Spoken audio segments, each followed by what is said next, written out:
And our final speaker in this round, before we then come to the questions and answers, is Vincent Nadin, who's chairman of the Department of Urbanism at the Technical University of Delft in the Netherlands. So, Vincent, over to you. Thank you. We had two great presentations this morning, really very good. And I saw them or listened to them as a town planner. I'm a town planner, and I thought that I could address some of the issues that they raised through planning. I see planning as it's the part of the governance mechanisms that brings evidence to bear, as we had here. It creates, or should create, good arguments. And part of those good arguments are about working across territorial boundaries outside of those containers. At least in principle, that's how planning might operate. But one thing that wasn't touched upon this morning was just the scale of the challenge that faces planners. And I don't think anybody mentioned what I call the investment industries, both public and private. In the public, we have investment industries who are seeking to make profit from speculation on land. That's their job.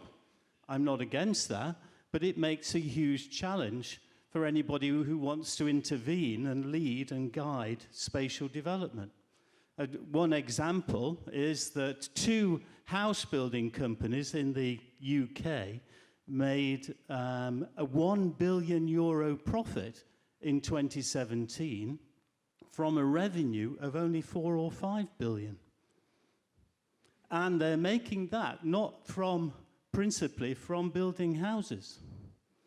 I don't need to tell you the rest of the story. With that sort of issue, and these are the people, and there are public sector developers doing the same thing, it's these sort of people who have the strong arguments, who say to citizens and to politicians, I can solve your problem. And we've got to come up with better arguments. I'm not fond of the word narrative myself. I think argument's a better word. But I'm really here, that was to touch on the papers this morning, and perhaps I will continue to do that. I'm really here to tell you a little bit more about findings from the Compass project, the ESPON Compass project, which we completed recently, looking at the state of spatial planning in Europe. If we want planning to help with these things, then we need to know something about its condition. So the objectives were to describe and explain how planning has changed over 20 years since the EU Compendium of Planning Policies was produced for 15 countries back in 1997. And in particular, we wanted to know about the relationship between those changes and the EU policies and EU law and the EU discourse. It's not a new compendium, by the way. You can download it from the website, but it is not a new compendium. It might evolve into it. I need to talk to Ilona about that. We had to rely on expert opinion for this as well, with all the weaknesses that apply there. It's not strong empirical research. I've got some good and bad news anyway about the state of planning. Do you want the good news or the bad news? Or the good news and the less good news? Well, the good news for planning is that it's in some ways, it's in a healthy condition. I must say I was surprised. There's an awful lot of planning going on at lots of different levels, and lots of reform and changes in planning. People are thinking about how to do things better. And so they're trying to change their planning systems and ways of doing things. Now, I'm generalizing here, of course, and massively oversimplifying. But one of the things that's happening there is that they're responding to something we discussed in the 1990s. We're still discussing it now, the spatial planning approach. We use the term territorial governance now. We're asking planning to address integration horizontally, vertically, across geographical boundaries and with different interests and groups and stakeholders. So I think in general, a positive thing to say is that we're seeing a trajectory towards a more spatial planning approach. And that is good news. That's the first of 5 good points that I've got. The second one, more specifically, the horizontal integration is really happening. We see that happening now. A lot more strategic or strategies. And those strategies are happening at all levels, not just national and regional, but right down at local levels. We see more strategy making, and that's what will produce the horizontal integration. There's a big but here, which I'll come on to later, but the coordination across boundaries. This morning, Andreas Faludi showed us some really good graphics showing examples of cooperation across boundaries at the European scale. This is happening very much at the local scale. There are hundreds and thousands of initiatives to create functional planning regions that people really understand rather than the sort of jurisdictional boundaries. There's a lot more engagement, or at least attempts at engagement with citizens. And the tools are becoming more adaptive. We're putting aside the very rigid zoning approaches we tend to use and still use in a lot of places and looking for more adaptive tools. Of course, each one of these positive statements comes with a big question mark. I expect them to start seeing them appearing on here, on the questions, on the Slido very soon. Does the engagement really matter? Is it symbolic or real? I can't tell you that yet. I think we need more evaluation of that performance. Now, the less positive points. First of all, I think about the vertical integration or the relationships between the EU and the member states and down through the regions to the local level. That is not happening so well.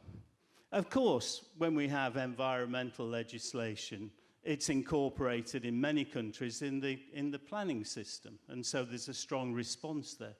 And where the policy is important, especially on providing funding, of course the member states are going to respond to that. But in the general debate, or narrative, as you're calling it here, then there isn't much learning between the EU and the planning that's going on inside the member states. And one issue there is territorial cooperation, or Interreg. We've already heard a lot about that. It's rather disappointing, and I was surprised to learn that Interreg is not very influential on the planning systems within the member states. There are always exceptions, of course, and we've spent billions on this program. But it remains rather divorced from the mainstream planning tools and procedures and policies that go on within the planning systems. So that's a bit of a disappointment. I'm not saying we should axe that. I would think we should continue with that, but change that. The horizontal integration, I said there's a big but, and that big but is a relationship between spatial planning and cohesion policy. You know, at best, there's a real good working relationship between the people who are responsible for the cohesion funds and those who are responsible for making spatial plans within countries. Perhaps you know some examples. I'd be keen to learn about them, actually, where people responsible for the structural investment funds sit around the table with the spatial planners and argue over about the strategy that they ought to be adopting and what sort of projects that money should be funding. Perhaps you've got some examples. No. Well, perhaps you have. I think at worst, what happens is that cohesion policy and spatial planning exist in parallel worlds. Parallel but separate worlds.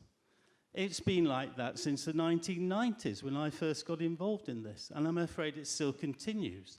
There's a way of thinking which is a cohesion way of thinking, and there's a way of thinking which is a spatial planning way of thinking. I should say now, I'm going beyond the findings of the project, and I'm trying to be provocative because that's what I was asked to do. But I think there are cultures. There's a cohesion. We could even do an experiment now. Who sees themselves, take part, who sees themselves as part of the sort of cohesion group, or your main narrative is about cohesion policy, and who sees themselves more as the spatial planning group? Who is with cohesion? And who are the spatial planners? Yeah, exactly. This is one of the few occasions you get together. We should thank ESPON for that. But you are living in separate worlds. It's very apparent to me from the work that we've been doing. A second thing that happens on the horizontal, or the cohesion policy and spatial planning, that came out of the project, and one of my colleagues is in the audience who led this part of the project, but we see cohesion policy actually contradicting plans, contradicting strategies, and leading to unsustainable development. We saw a few examples this morning with the white elephants. Well, of course, they get a lot of publicity, but there's a lot more routine urban development which is not following the principles and policies that are set out in the planning system. And then also, cohesion policy is tending to use bolt-on mechanisms. So we use CLLDs. Somebody remind me what that really means, for those who don't know. And we use integrated territorial investment schemes. And we've used LEADER as well. They're all things that belong to cohesion policy. They're replacing the planning system. They're not helping to connect planning and cohesion policy. They're in fact inserting a wedge between them, in my view. And here I am going beyond the project, I have to say. I have some sympathy with this, because in many places, spatial planning is simply not fit for purpose to help to direct the cohesion funds. Cohesion policy is not fit. The timescales, the processes, the capacity in regions and municipalities. It's not there to be able to do that job. And then I'm being asked to wind up. And then finally, and this is a really difficult point, but we asked about the effectiveness of spatial planning policies. If we're talking about the health of planning, we need to know how effective it is. It's a really difficult question. Do planning strategies and policies have any influence on shaping spatial development? And it's difficult. We did ask questions like this, and I think very broadly, and a very rough answer is that 1/3 of countries, or the experts, would say that yes, we're playing an important role here. Without hesitation, they say that this is happening. But then we have another third, well, we have a third in between, but then we have another third who say that, well, no, we're producing the plans, we're adopting them, we're engaging the citizens on the plans, but they're not having a lot of influence. In fact, in some cases, they're not having any influence. Now, that's not surprising, given the crisis that we've been through since 2007-8, but it's something we do need to address really, really very directly. So, in many ways, spatial planning is healthy. We're moving in the right direction, but we need a lot more work on it. Thank you.